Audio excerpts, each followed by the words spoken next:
And that's the system. The system rewards those that sell us out. An honest Tim Black Show caller had some questions about sellouts in black media, and I had to break it down for him. Check it out. All right, let's go to 419 Johnson. 419, you are live. What's your name? What's your comment? 419. Yeah, how you doing tonight, Uncle Tim? It's been a while since I talked to you. This is Big Rush out of Toledo. Big Rush, what's up, baby? What's happening? You know what? I want to speak on the NFL with the Brian Flores situation. I mean, I'm glad he did what he did. I mean, yeah, it's easy. Calling somebody a racist today is a real popular, easy thing to do. You know, you see it on every mainstream media network. But what I'm really upset about, what I was getting upset about listening to those reports, you see they call all these black mainstream analysts and reporters to come speak on these situations. And look, yeah, you calling those white folks out that's racist, the owners in the league or whatever. But what they never do is tell the entire story. You know, the problem with blacks in the media is that, yeah, of course they paid. You know, they get paid to spin a narrative or whatever. It's easy to call these owners racist, but what you're not doing is holding these people accountable by telling the entire truth. These same black folks that talk bad about these owners are the same black folks that tell you to go out and vote for Joe Biden and Kamala Harris. I've seen them all do it. So on one hand, you want me to look at the NFL as racist and you call out all these owners for what they're doing. But then on the other hand, you'll say, well, go out and vote for Joe and go out and vote for Kamala. Vote for the lesser of two evils. You know, so basically to sum up what I'm really trying to say is we need to stop. We need to continue to focus on the white racists, but we also need to start putting more pressure on these Sambos in the media. These Sambos have to be taken care of. We got to get them completely out of media. We can't give them no kind of recognition or attention because they are worse than these white folks that's doing these black coaches and in any phase of life, whatever your profession is, where you're dealing with this as a black person. Those black Sambos are holding you back more than these white folks are. And so in some instances, because they the same folks that tell these white folks, don't you bring them black folks in. We don't need them kind of folks around here. And that's what I see a lot. I'm so sick. I'm sick of them more than I'm sick of the white race. And that's just the truth in itself right there. I can't take that no more. That angers me more than anything. I know what I expect from a white racist, but when I'm looking at somebody that look like me and you, and we talking that brother man this, brother man that, we got to come together and do this kind of stuff. And then as soon as I turn my back, you going off doing it. You got to vote for Joe Biden. Well, you got to get on board with this and this, that, and other. You got to play the game. No, stop playing the game. I appreciate what Brian Flores did. I kind of wish he would have did it a little earlier than what he did, but you got to start somewhere. That's all I really wanted to say tonight, Uncle Tim. You enjoy yourself. Got it, brother. Thank you for calling up, man. Good up for my caller, y'all. My brother out there. Now, look, man, look. I know exactly where he's coming from, and I feel him on this. It burns to another level when it's a black person who's also holding you down. That happens often. And I see it happen a lot in media, and it's horrendous. And there's also a lot of getting along, everybody kissing each other's ass, people just trying to get a job. And that's the thing, man. It's this business. Now, typically, not always, but most of the time that I've seen, they throw you under the bus, but they're doing it at the behest of a white-owned organization. They're being the hatchet man for the corporation. They're playing the script because you can get disappeared. Like their career, they don't have control of their own destiny. I had this conversation with Marcus Furrow. When people don't control their destiny, they can't be susceptible to throwing themselves or throwing people that look like them under the bus. And that's what it is, man. And I truly believe that the recipe for advancement in America is being willing to throw black people under the bus. And so many people are willing to do it because that's basically what you have to do. You got to be willing to do that. You can't take that off the board. Now, we know that it's nice to say, don't do that, be a stand-up person. All I want you to know is that those people, I'm not going to suggest that they've never stood up. I think sometimes people learn their lesson the hard way. I stand up because I'm stupid. I'm literally stupid, Johnson. I'm stupid enough to think that at the end of the day, it's going to matter for my legacy. It's not a smart move. It's not a good business operation status. It's not a great mode of operation. I know there are people in the comment section that like it. Meanwhile, they watch other people who do it all the time.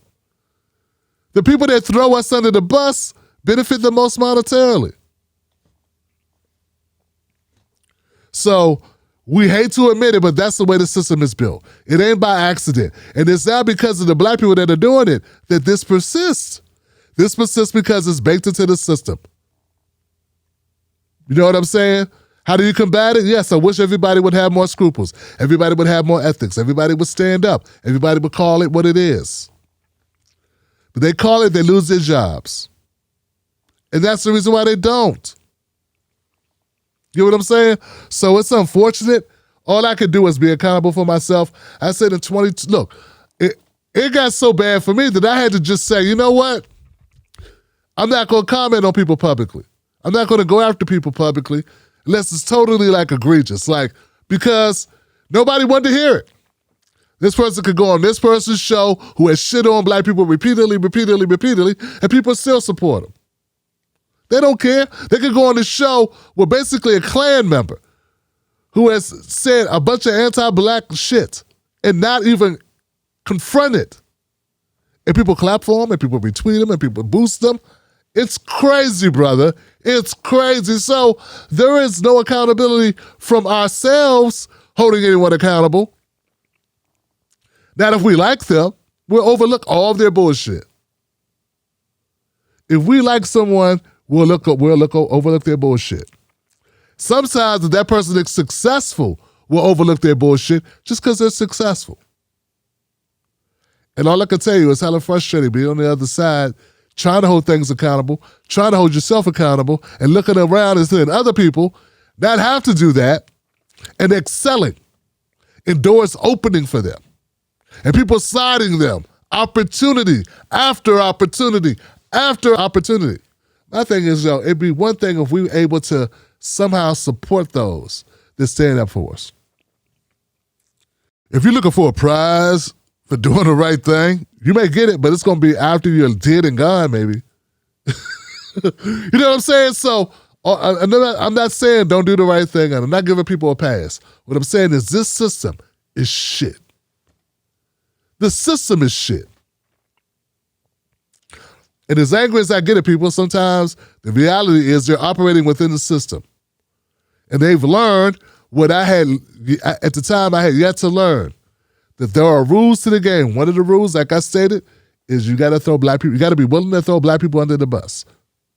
If it comes down to it, you got to be willing to throw all people under the bus. That's the plan the game is. And if you're not willing to play that game, you will not excel.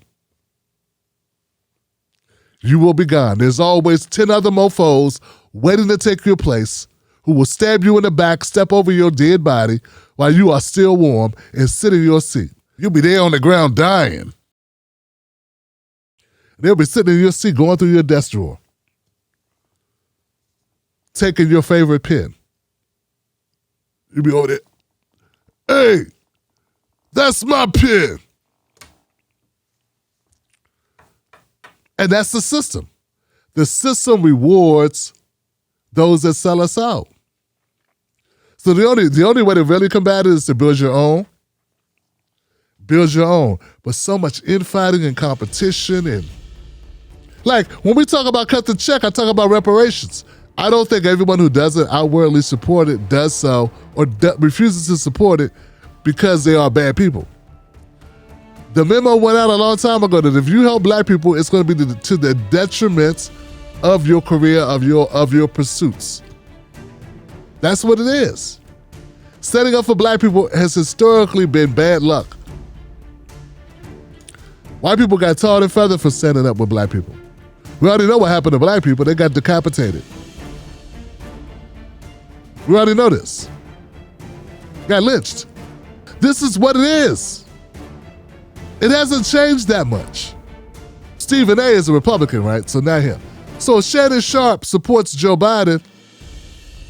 He may legitimately support Joe Biden. He could be. But more than, if he's paid any attention, he knows about Joe Biden's past. But what's his incentive for not supporting Joe Biden? What's going to happen if he doesn't, right? What will be the after effects? And will it help his career if he does support him? See what I'm saying? So these things are always in the play behind the scenes. It's horrible. I can't stand it. I can't play the game. There was a game to be played here in D.C. in the tech industry. That's why I'm doing this. And I thought this is different because you got your own platform, you say what you want to say, but when it's not, even when you don't have a boss, there's still a market. And the market operates the way the market operates. So there's wins and losses to take for stances from the market itself. So just because I can't get fired, my earnings get taken away. Get what I'm saying? Get what I'm saying? What I'm saying with this? Opportunities dry up. So I won't get fired because I don't work for anyone. But opportunities go away. Invitations stop happening. Get what I'm saying? Revenue crashes. So it's all types of ways to shut people up. It's all types of ways to control the narrative. So when we judge people, we got to look at it in totality, recognize it for what it is. This whole damn system. So it's not just one thing. Just like when we look at politics, and we look at a politician and say, why is this politician doing this? Why is this politician doing what they're doing? It's easy to just say this politician is a horrible individual, they're a sellout, they're a scumbag, whatever. We don't look at the totality of the system. It's part of it. I'm not saying you give them a pass. Don't give them your money. Don't support them if you think they won't stand up for you. But recognize, while operating within this system, you could go be Cynthia McKinney and have to live outside the country. She called out the powers that be. Where's Cynthia McKinney now? Not living in the U.S. Where's the John Mubaraka? Not living in the U.S. Understand there are repercussions for standing up. And they're the same people that are going, why is this person standing up? Why is this person taking a stance? They have jobs every day that they go to where they shut up and get their paycheck. You know what I'm saying? Not saying everyone, the majority of Americans who are pointing their fingers at Shannon Sharpe are not taking any of the chances. They'll go to their job and cook squirrels and euthanize dogs and raise percentage points on black home buyers. Overcharge seniors. Like, they do all types of unscrupulous shit on their jobs. And they will justify because they got to make a living. And then they'll go cut on their TV and they'll see somebody else not fall on the sword and they'll say, that's a sellout. Because it's always somebody else. It's always somebody else. Because it's always easier to look across the street and blame that person than not blame ourselves. Not look internally. So the system, we want the system to change, all of us would have to change so that we can overpower the system.